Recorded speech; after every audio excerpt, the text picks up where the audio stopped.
Halo teman-teman, pada video kali ini kita akan membongkar tray yang berisi Astrophytum myrioskiko. Ada beberapa juga Astrophytum asterias ya.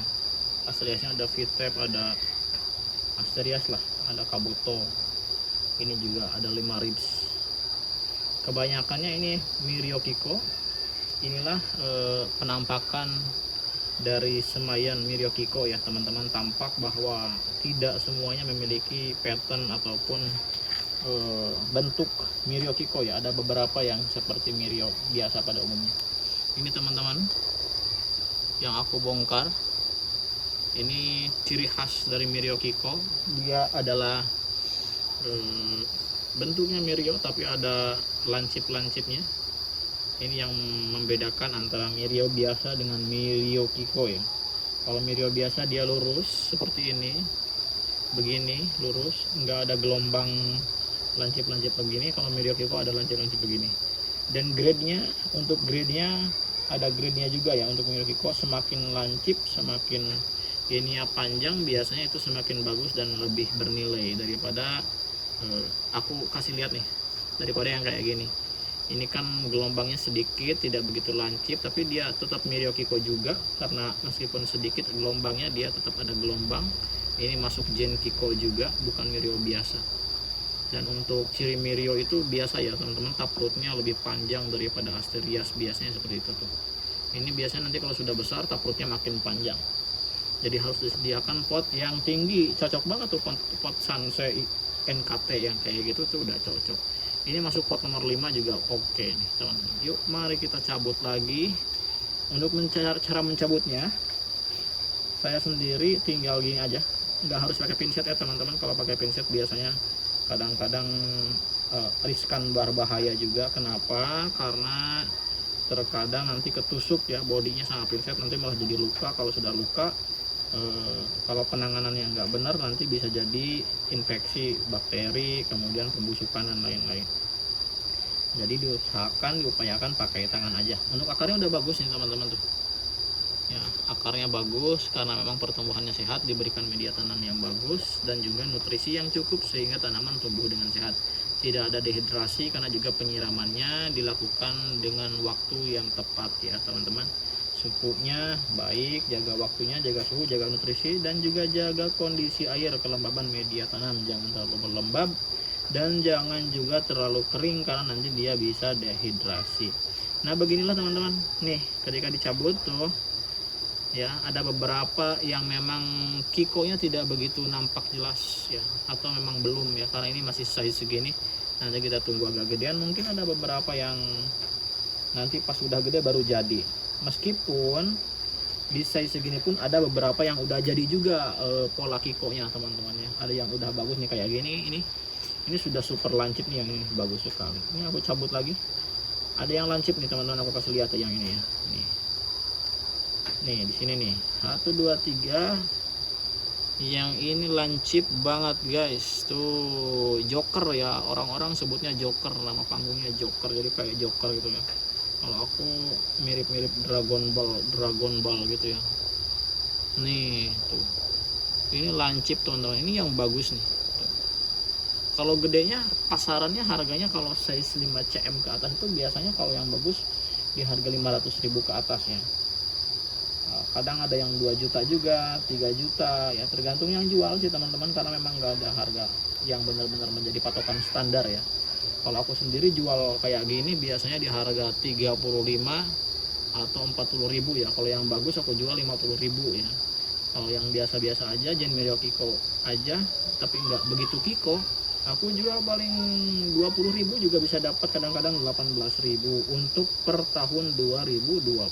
Nggak tahu ya nanti harga di tahun 2026, 2027 apakah harganya akan semakin mahal atau justru akan semakin murah, kita tidak tahu ya teman-teman. Karena dulu pun ya, waktu tahun 2020 pas 2019 Covid itu harganya sangat mahal sekali teman-teman ya. Namun semakin kesini ya, karena memang permintaannya kurang dan produksinya banyak, mungkin ya hukum ekonomi aja lah teman-teman ya. Jadi sekarang harganya memang murah-murah ya teman-teman, karena kalaupun kita nggak jual murah atau nggak mengikuti harga saat ini, ya ngapain ya teman-teman, karena terus kita bertani sementara nggak ada pengeluaran ya, nggak ada, maksudnya nggak ada kas masuk, tidak ada barang keluar gitu loh. Jadi ya ikutin harga saat ini aja gitu. Untuk treatment yang saya lakukan ini adalah repotting terakhirnya adalah bulan 2 akhir, artinya bulan Februari 2025 aku tanam di sini. Kemudian sekarang video ini saya rekam pada bulan November, berarti Maret, April, Mei, Juni, Juli, Agustus, September, Oktober, November, ini udah 8 bulan ya, udah 8 bulan. Sementara pupuk yang digunakan itu adalah pupuk Osmocote Decastar, yang dimana pupuk tersebut bertahan karena pupuknya pupuk slow release. Jadi pupuknya itu bertahan selama 6 bulan. Jadi di pupuknya setiap 6 bulan 1 kali teman-teman. Jadi sangat efisien banget ya, tidak menghabiskan waktu untuk perawatan, cukup dipupuk 6 bulan 1 kali aja. Nah tadi kemarin bukan tadi ya, di bulan ke-6 itu udah aku kasih pupuk baru tuh. Tuh ada beberapa pupuk di sini yang nempel di atas media, karena pupuk yang pertama aku nggak taburi media di atas kak. Pupuk pertama aku simpan di tengah-tengah media tanam. Jadi aku kasih media dulu setengah pas waktu tanam, lalu dikasih pupuk, baru ditimpa dengan media lagi, baru ditanam tanamannya. Nah ini udah pemupukan kedua. Seharusnya idealnya kalau udah pemupukan kedua berarti di repotting pada bulan ke-12. Ini bulan ke-9 udah repotting nih. Kenapa demikian? Karena sudah banyak yang nempel-nempel nih, kasihan nih teman-teman. Jadi aku bongkar aja lah gitu. Kalau sudah nempel-nempel meskipun belum 12 bulan, dibongkar aja. Waktu repotting yang tepat itu kapan sih? Kalau aku sih kalau misalkan udah nempel nih, atau pot sudah penuh, kemudian kalau tanaman sudah kelihatan stuck, artinya dia kelihatan sangat tidak ada pertumbuhan, tidak ada perkembangan, aku juga pasti repotting. Karena aku kira kalau tidak ada pertumbuhan, meskipun repottingnya baru 3 atau 2 bulan, pasti ada masalahnya di media tanam. Kalau misalkan sudah dikasih insect fungi atau pupuk-pupuk yang lain juga masih tidak berfungsi menyembuhkan ya, pasti aku bongkar juga. Kemudian kalau pot udah penuh, udah sesak, kalau kayak gini ada berempetan, aku bongkar juga. Kalau secara waktu misalkan normal ya, pot belum penuh, tanaman sehat, paling aku setahun baru repotting kak ya. Jadi di waktu 1 tahun pertama aku pasti ganti media tanam meskipun potnya belum penuh, tanamannya masih sehat, tapi pasti aku ganti di 1 tahun kemudian ya.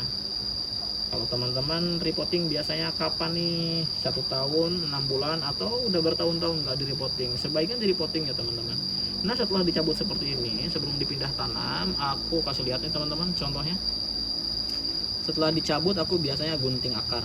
Nah kayak gini ya guntingnya ya, tuh bisa disisakan setengah atau 1 senti ya. Gimana teman-teman, enaknya bagaimana? Ini supaya selain memudahkan nanti pas penanaman, nanti kan aku tanam biasanya tidak langsung dipegang tanamannya kemudian dimasukkan media ya, enggak, tapi aku masukin dulu full media tanam, baru tinggal tancap.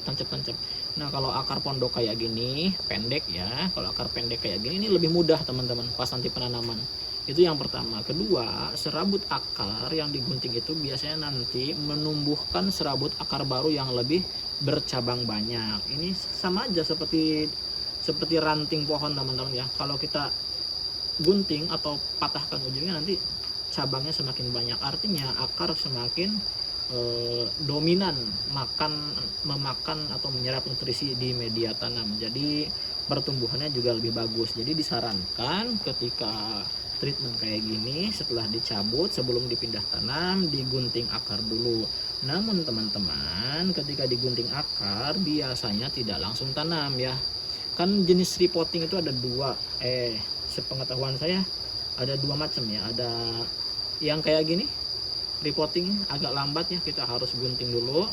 Kemudian setelah gunting, kan ada luka nih teman-teman ya, basah, harus dikeringkan dulu. Nanti treatment yang berikutnya ada lagi tuh step by stepnya. Ada jenis repotting yang kedua itu quick repotting, yaitu repotting cepat. Repotting cepat bagaimana? Kalau repotting cepat teman-teman cabut ya, kemudian buang medianya sedikit, langsung teman-teman masukkan ke dalam pot kayak gini, jangan digunting ya.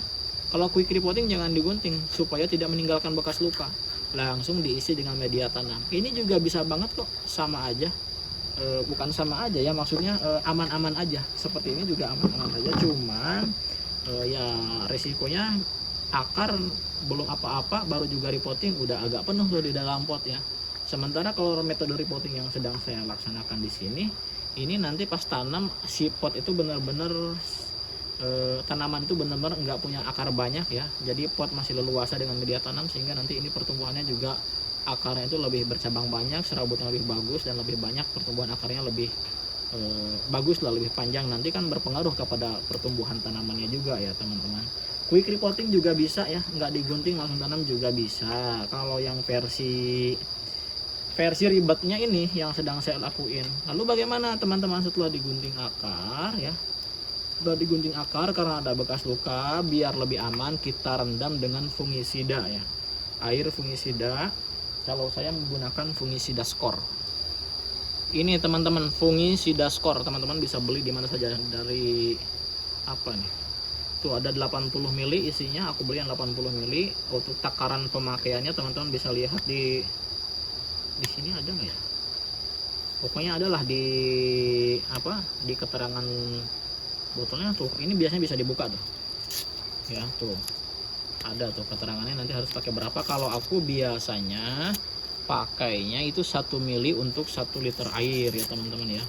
1 mili buat 1 liter air. Nanti masukkan aja ke dalam air 1 mili per 1 liter air. Kemudian yang sudah digunting ini direndam selama 10-15 menit. Tujuannya adalah untuk meminimalisir infeksi dan juga luka, ketahanan sih, lebih luka, infeksi, kemudian jamur, dan juga ketahanan daripada tubuh si kaktus itu sendiri. Karena fungisida skor ini fungisida yang bersifat sistemik ya teman-teman, bukan fungisida kontak. Kalau fungisida kontak kan dia langsung mentarget atau mengkontak jamur ya, sementara fungisida sistemik ini lebih ke ketahanan atau kekebalan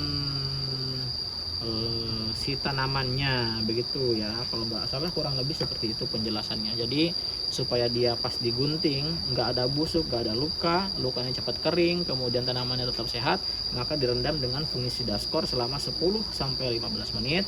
Kemudian setelah direndam nanti dianginkan teman-teman ya, dianginkan, bisa dianginkan pakai kipas angin atau didiamkan saja selama 2-3 hari tanpa sinar matahari ya. Tapi disimpan di tempat yang teduh. Nanti kalau lukanya sudah kering, sudah disimpan 2-3 hari ya, baru ditanam ya, pakai media baru, pakai pupuk yang baru, dan dijamin tuh pertumbuhannya biasanya lebih bagus. Tergantung perawatan nantinya sih, perawatan masing-masing teman-teman seperti apa, dan juga penempatan suhu dan kondisi intensitas sinar matahari ya teman-teman. Kurang lebih seperti itu ya guys ya. Bisa dilihat nih teman-teman hasil repottingan bulan 2 itu, ini akarnya juga udah bagus. Waktu pertama pindah tanam ini usianya 2 bulan kalau nggak salah. Dari biji itu usia 2 bulan, ini akar udah lumayan bagus ya. Dan di sini saya nggak menggunakan media yang begitu mahal teman-teman ya. Media yang saya gunakan ini pakai Fitmos per liter Vermiculite Akadama Pumais. Dan bisa dilihat nih teman-teman, enggak full Fitmos ya, aku sekarang pakai Kokopit. Karena Fitmos itu satu balnya itu 800.000 nyampe ke tempatku teman-teman, sementara Kokopit itu kan per karung cuma 15.000. Jadi aku mix Kokopit dan Fitmos menjadi hemat biaya ya teman-teman. Selama Kokopit itu tidak merusak dan tidak memperlambat pertumbuhan tanaman, aku sih oke aja pakai ya, nggak masalah. Kecuali si Kokopit itu merusak tanaman, misalkan jadi tanamannya jadi nggak sehat ataupun jadi gampang busuk, jadi gampang sakit, baru aku nggak pakai. Tapi setelah dicoba beberapa kali ternyata Kokopit aman juga. Bahkan Kokopitnya nggak saya fermentasi dulu, Kokopitnya nggak saya rendam dulu, nggak dibuang dulu taninnya, langsung aja. Karena lambat laun kan kita penyiraman sering juga, tanin juga lambat laun kan kuning-kuning dari Kokopit itu hilang juga kan teman-teman. Tapi itu pilihannya teman-teman kalau media tanam. Kalau aku pakainya campur Fitmos dengan Kokopit, bebatuannya aku pakai Perlite, kemudian Pumais Vermiculite pakai dikit lah, hampir enggak sih kalau sekarang, dan pakai Akadama. Sementara untuk Akadama itu aku cuma pakai toppingnya aja. Untuk video kali ini cukup sekian dulu teman-teman, sampai bertemu kembali di video berikutnya tentang kaktus. Jangan lupa di subscribe Kari Kaktus 2, di follow juga Instagram Kari Kaktus 2, dan juga Shopee Kari Kaktus 2, ada TikTok juga Kari Kaktus 2. Bye bye.